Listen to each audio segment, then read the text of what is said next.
There's no utilization paying for something you don't require on another BMW, regardless of whether no one needs another BMW. To sweeten the arrangement on its most recent hybrids, BMW is putting forth two-wheel drive variants of its X2 and X3, a move that successfully brings down beginning costs. At their introduction, both the X2 and X3 were accessible just in xDrive all-wheel drive frame.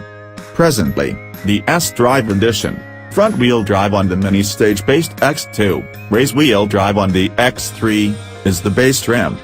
The 2018 X2 sDrive 28i begins at $37,395, which is $2,000 not exactly the xDrive 28i.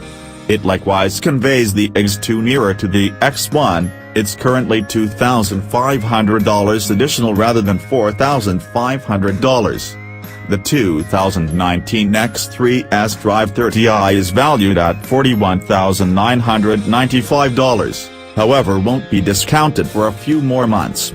Contrasted with the 2018 xDrive 30i, it's $1,650 more affordable.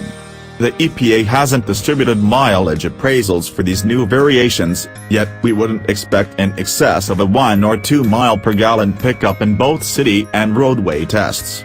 Be that as it may, when the X3 diesel returns, likely in xDrive frame, the additions will be more significant.